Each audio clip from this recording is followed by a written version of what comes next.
Hello guys, welcome back to the channel.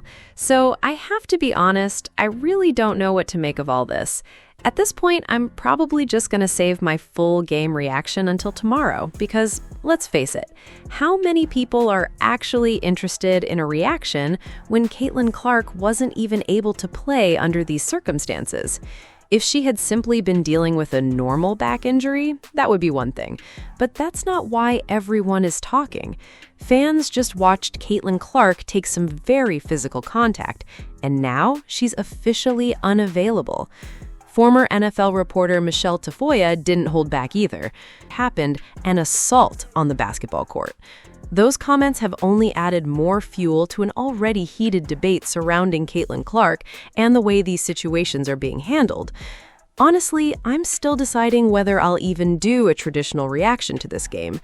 If anything, I may end up doing a fan reaction instead, because that's where the biggest conversation is happening right now. Everyone wants to know what people think now that Caitlin Clark has been ruled out. Some viewers questioned whether the report was legitimate, but I said if underdog wnba posted it incorrectly, it would be the first time I've ever seen them miss a report. The update listed Caitlin Clark as out for Saturday following a back issue and a fist to the throat. Stephanie White also confirmed that Caitlin Clark would not play and addressed the situation with several comments. So let's take a look at everything she had to say.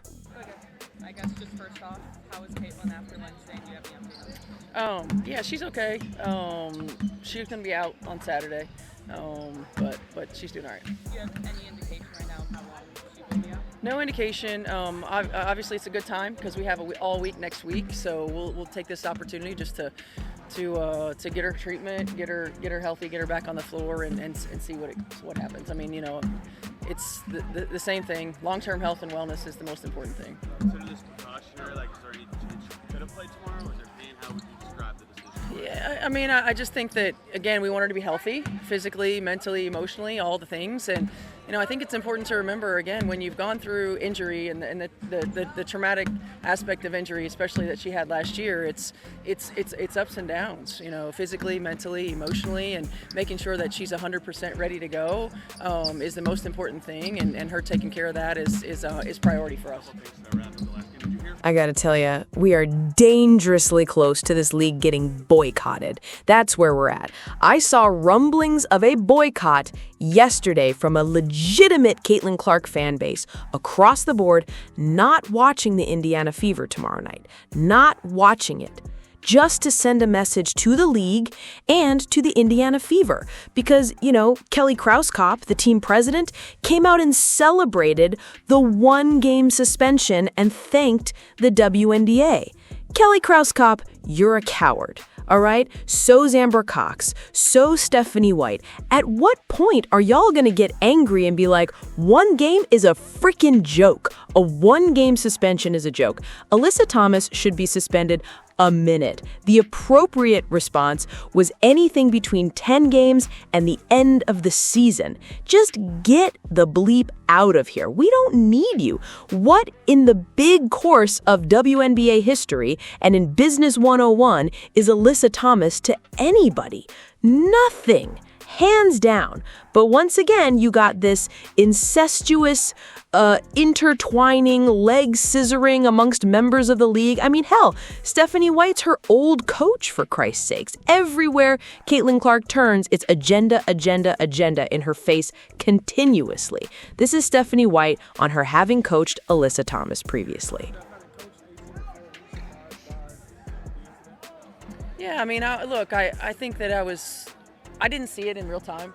And so when I went back to see it, I was surprised. I was more surprised that it wasn't seen by the officials in real time. A 41-38 Fever advantage. Clark.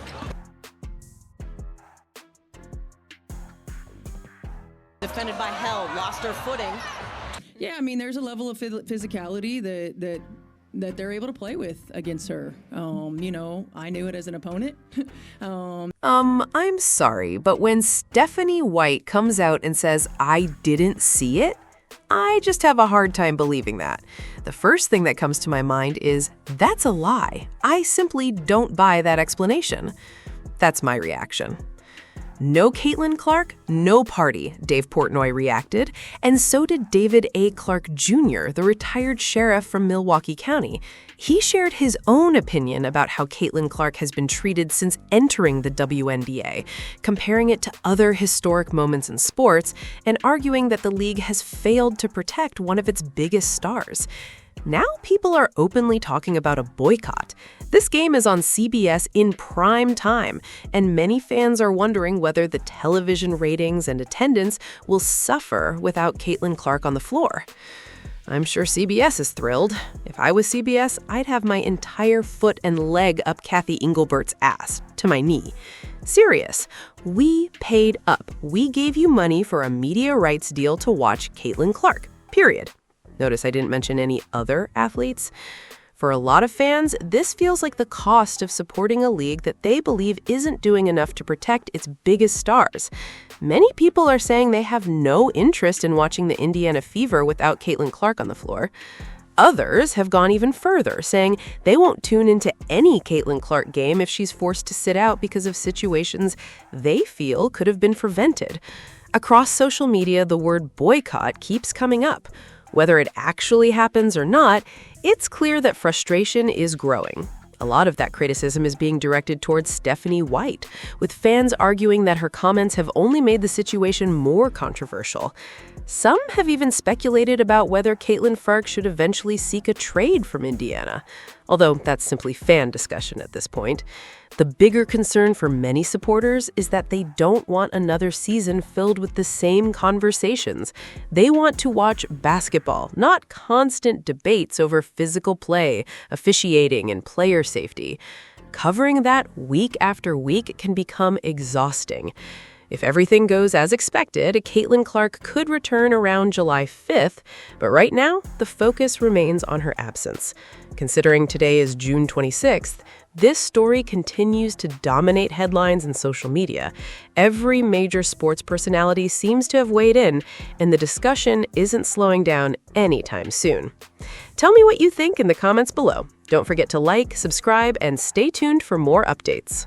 If I am Caitlin Clark's coach in this situation, everything not bolted down in my bench area is getting tossed onto the court. Hell, I'm probably throwing them at the officials, and somebody sure as hell better hold me back because I might get tossed out, not just for the yelling, but I might get a much lengthier suspension for some physical contact because there's no way in hell I'm letting this go without the entire world knowing very clearly how displeased I am with these absolute crap referees. No reason whatsoever Stephanie White should have still been in this game after this.